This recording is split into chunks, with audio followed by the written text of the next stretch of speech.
The rich businessman immediately called off the wedding after the cleaning lady's 12-year-old daughter opened her mouth at the altar.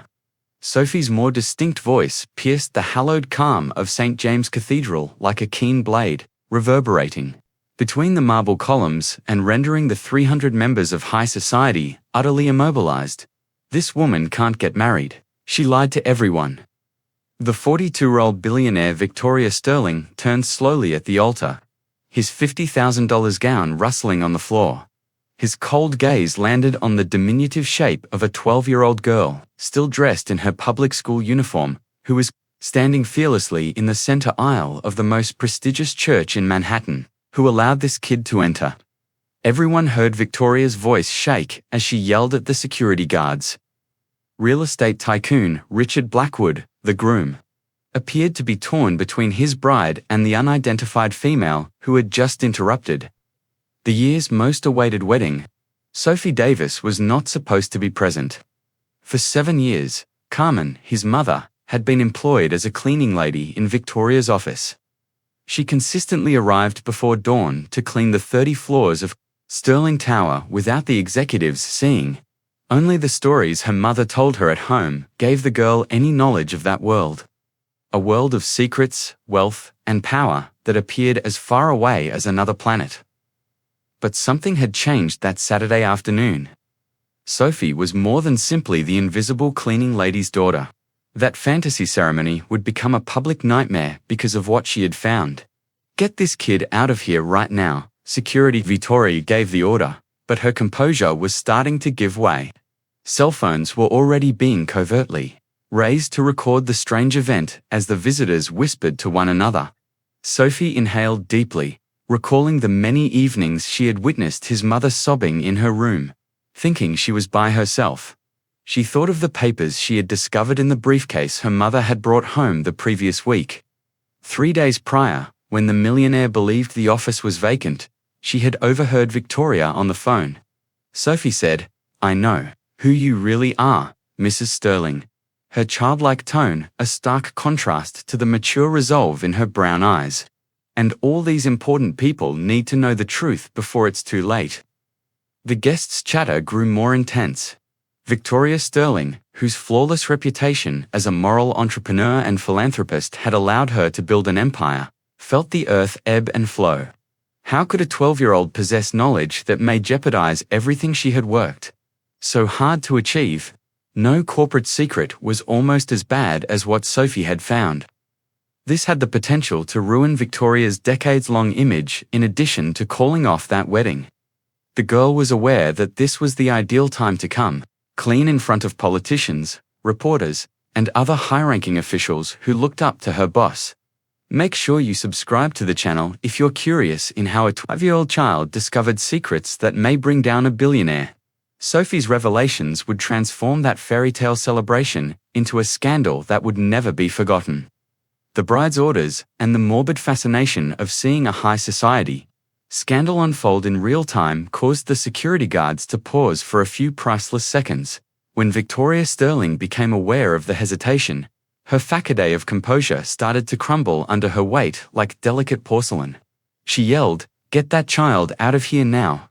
And his voice reverberated throughout the church, causing the guests in the front row to automatically flinch. In an attempt to soothe her, Richard Blackwood lightly touched her arm, but Victoria angrily resisted.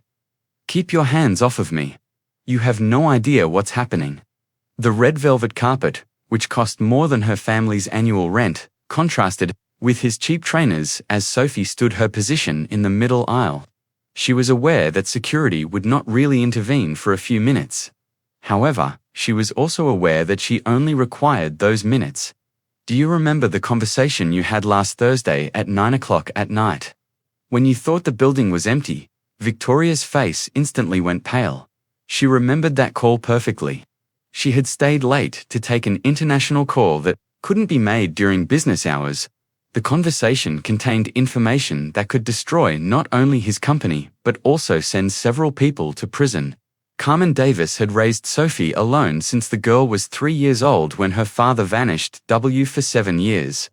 Carmen had arrived at Sterling Tower at 5 o'clock in the morning and left at 2 o'clock in the afternoon. meticulously cleaning each floor. While the executives slept in their comfortable beds, Sophie knew every sacrifice her mother made. The sore back, the hands cracked by chemicals, the extra shifts on weekends when they needed extra money for medicine or school supplies. The week before, Carmen had come down with a severe case of the flu that left her bedridden for 2 days. Sophie, worried that her mother might lose her job, decided to go to the office on Thursday night to at least do a basic cleaning of the main offices. She had a copy of the key Carmen kept for emergencies and knew the security system well after years of listening to her mother's instructions. That's when everything changed. As Sophie cleaned Victoria's main office on the 30th floor, she heard voices coming from the conference room.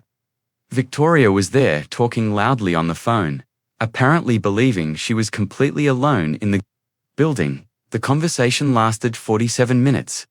Sophie checked her watch several times, fascinated and terrified by what she was hearing.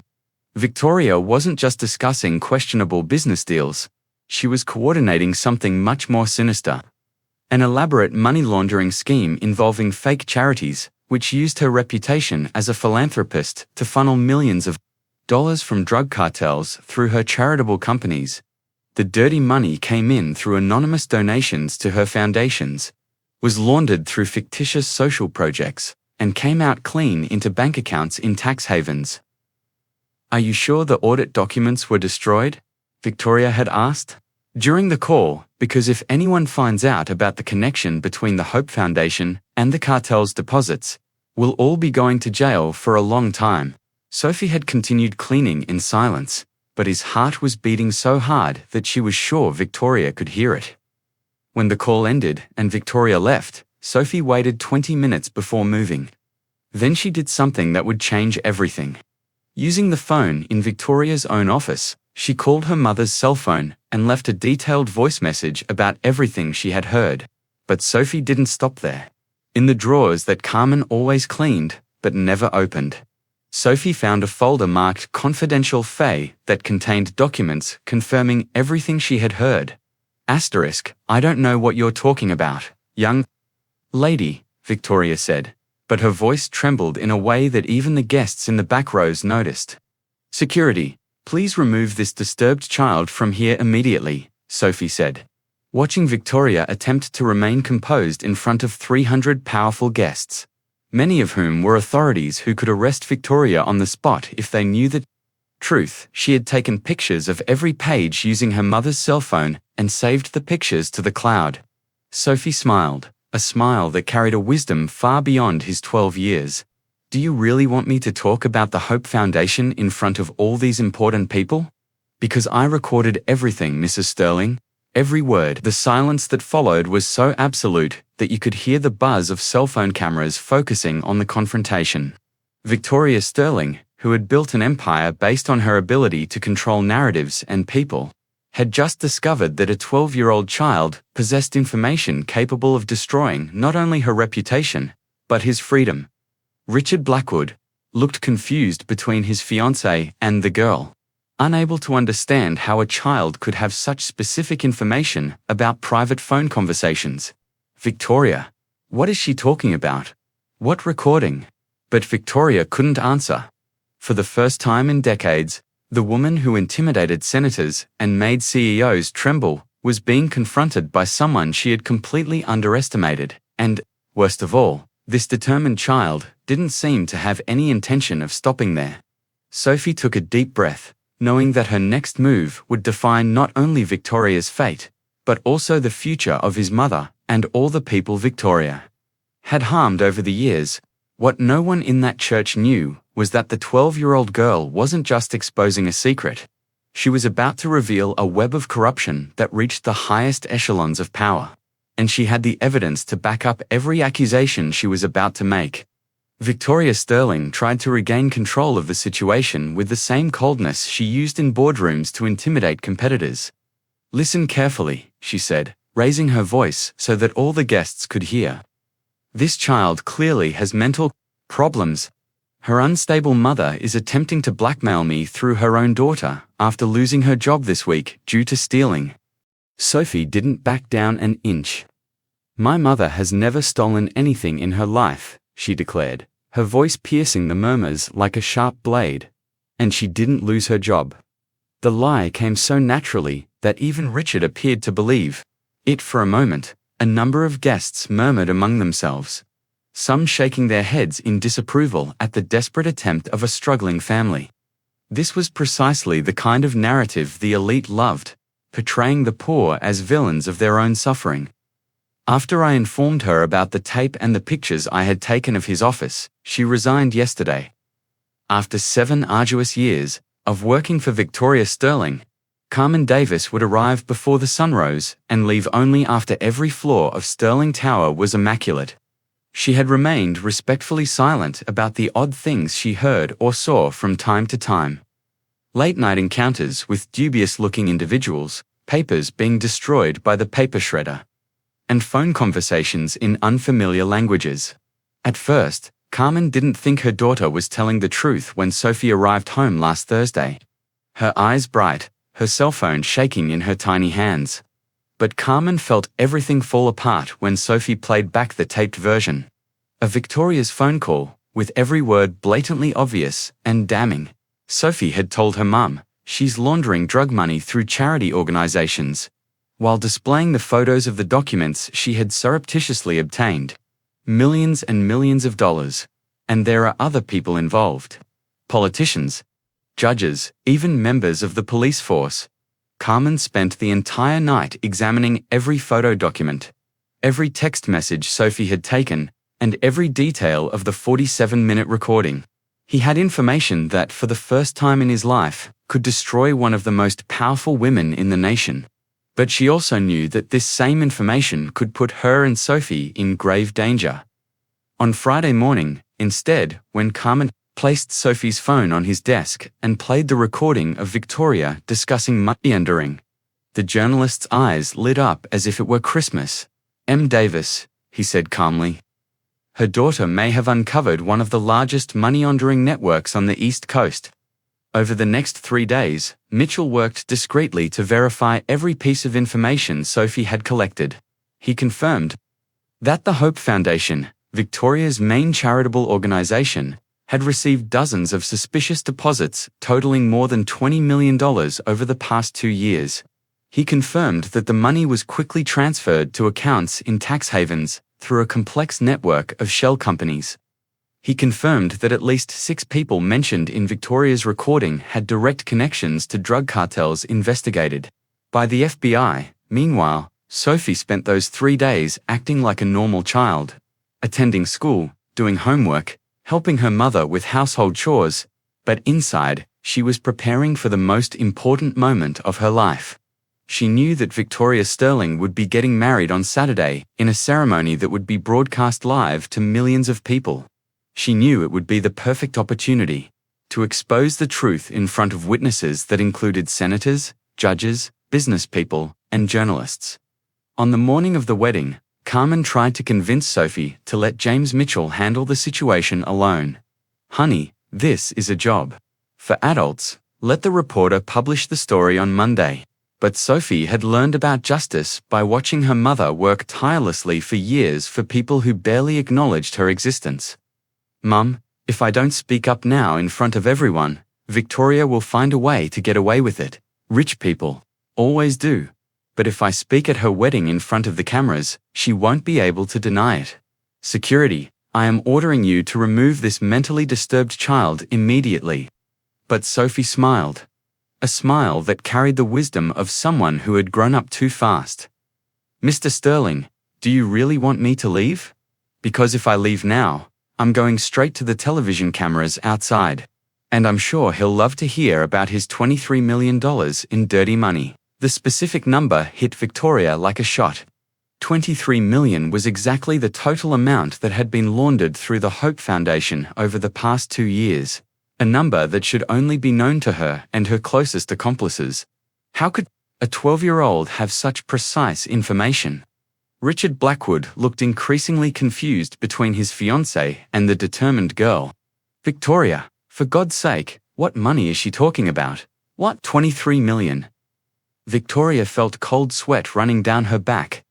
Every word that came out of Sophie's mouth was like a bomb exploding her carefully constructed life. But what terrified her most was the growing certainty that Sophie wasn't just making random accusations. She actually knew specific details that only someone with access to the most confidential documents could know. "I don't know what this child is talking about," Victoria lied, but her voice trembled noticeably. "Someone is clearly manipulating this poor girl to attack me." Sophie tilted her head slightly as if considering Victoria's words.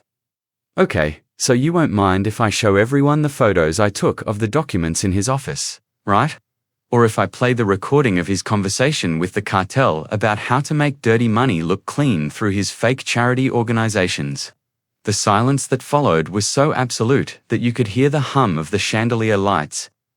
Victoria Sterling, who had built an empire based on her ability to intimidate and control people, was being systematically disarmed by a 12-year-old child that she had completely underestimated. What Victoria didn't know was that Sophie wasn't acting alone. While she spoke at the altar, James Mitchell stood outside the cathedral with a full camera crew, waiting for the perfect moment to begin the live broadcast that would expose not only Victoria, but the entire network of corruption Sophie had uncovered. And most terrifying of all, Sophie hadn't even revealed half of the evidence he had in his possession. The 12-year-old girl whom Victoria had always seen as the invisible cleaning lady's daughter was about to prove that sometimes the most dangerous secrets are discovered by the most innocent eyes, and when those eyes belong to someone who has learned about justice by watching his mother being belittled for years, the price to be paid becomes more expensive than any billionaire could imagine. When Sophie smiled and pulled a tiny digital recorder out of her school bag that she had borrowed from James Mitchell, Victoria Sterling felt her entire world fall apart. "Mrs. Sterling, would you like to hear the recording? I have no doubt that Mr. Blackwood and all of these significant visitors will be very interested in learning about his interactions with the cartel." "No," Victoria screamed, completely losing the composure she had maintained for decades. She lunged towards Sophie, but her own security guards restrained her. Shocked by the sudden despair of the woman they had always seen as a symbol of elegance and control, Sophie pressed play, and Victoria's clear voice echoed through the cathedral speakers. "Are you sure the audit documents have been destroyed? Because if anyone finds out about the connection between the Hope Foundation and the cartel's deposits, all of us will be going to jail for a long time." The ensuing silence was broken only by the sound of cell phones falling to the floor and muffled exclamations of horror. Richard Blackwood recoiled as if he had been physically punched, his eyes alternating between the recorder in Sophie's hands and her fiancé's distraught face.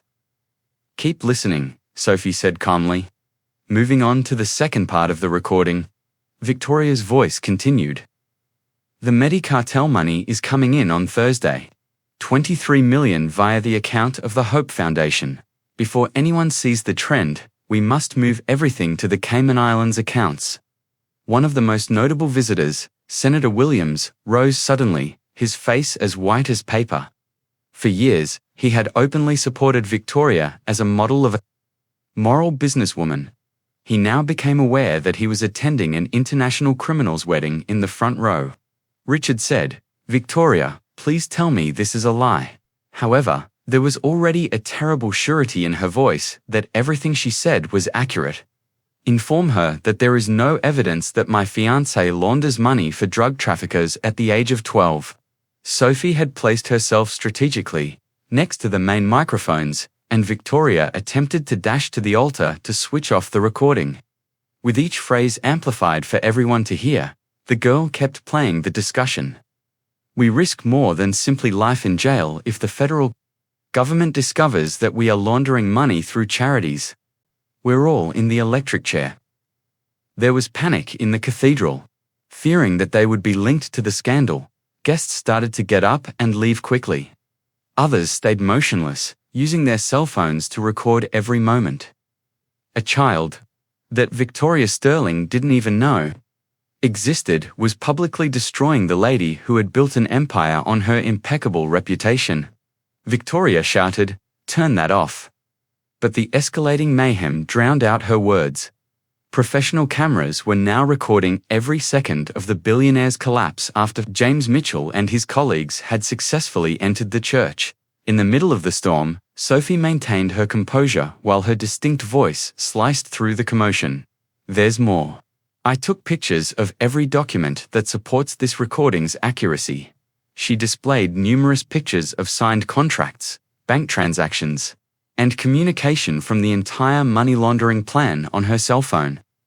A judge was meant to officiate the wedding, but Richard Blackwood grabbed the microphone out of his hands. He yelled, "This wedding is cancelled," and her voice reverberated around the cathedral with such intensity that several of the attendees recoiled.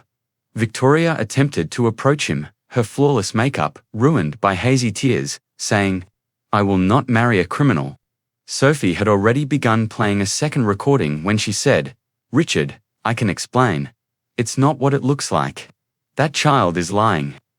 This time, it caught Victoria talking about how he would exploit his marriage to Richard to obtain political connections that would help him carry out his illegal activities. "Senators and judges will be at my fingertips with Richard at my side. Nobody will venture to look into the Hope Foundation." It had a terrible effect. Realizing that Victoria was more than just a criminal, Richard gazed at her as though he had never seen her before. She intended to use him as a political cover for her illegal activities. You were going to use me," he said, his voice resonating with betrayal. At the altar, Victoria collapsed to her knees, his $50,000 gown splayed about her like a fallen angel's shattered wings. This was all a lie. "I can change, Richard, please. We have the option to flee and start afresh." But it was too late. The story had already garnered national attention when James Mitchell was live broadcasting. Within minutes, bank accounts would be blocked, arrest warrants would be issued, and the FBI would be notified. After shutting off the recording, Sophie approached Victoria's knees in a composed manner. They were so different from one another. While the 42-year-old billionaire collapsed on the ground, the 12-year-old stood erect, dignified, and in charge. "Mrs. Sterling," Sophie added, "I didn't do this for revenge." With such maturity that everyone in the room fell silent.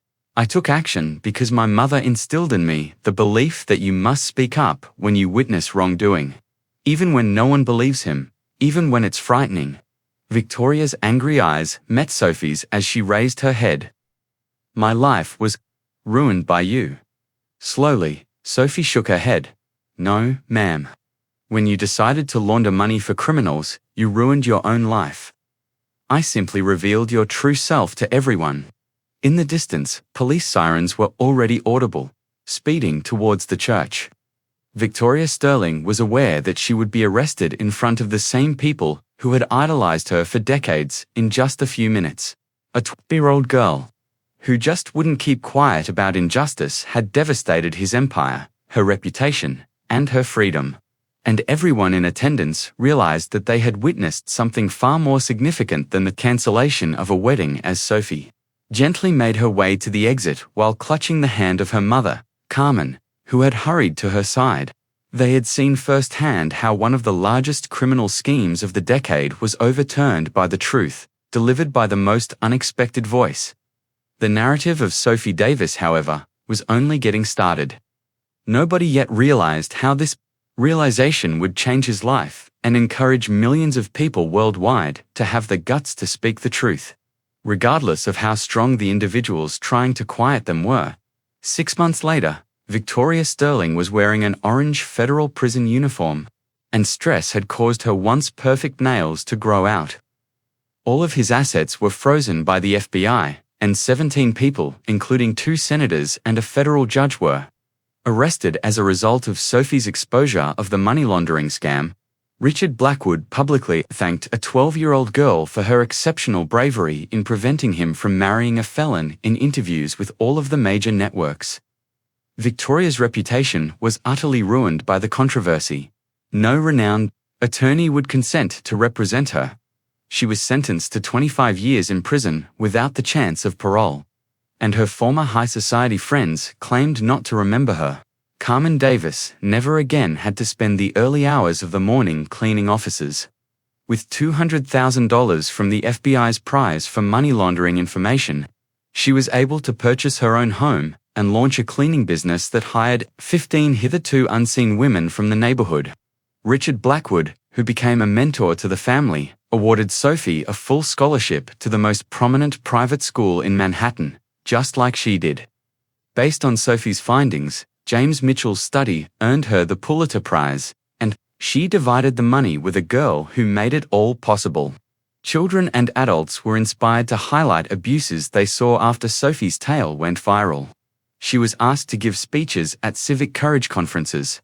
However, she continued to be a 12-year-old girl who assisted her mother, a successful businesswoman today, and completed her homework.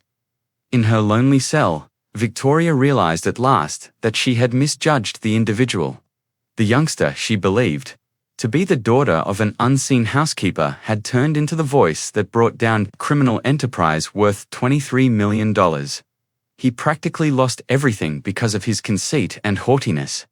Sophie demonstrated that bravery never goes out of style and that often the most unexpected voices are the ones who make a difference. She demonstrated that when someone chooses to speak the truth, silence cannot be purchased with billions of money, and she transformed shame into bravery and silence into justice. Dismantling the person who wronged you is not the finest form of retaliation. The goal is to create something so magnificent that they will see how little he was all along. Sophie wasn't looking for justice or retribution. She also shielded thousands of others he was unaware of by standing up for the truth. If this brave tale moved him, please subscribe to the channel to see more true tales of individuals who used adversity as motivation. And write a comment on the part of Sophie's amazing journey that most touched him.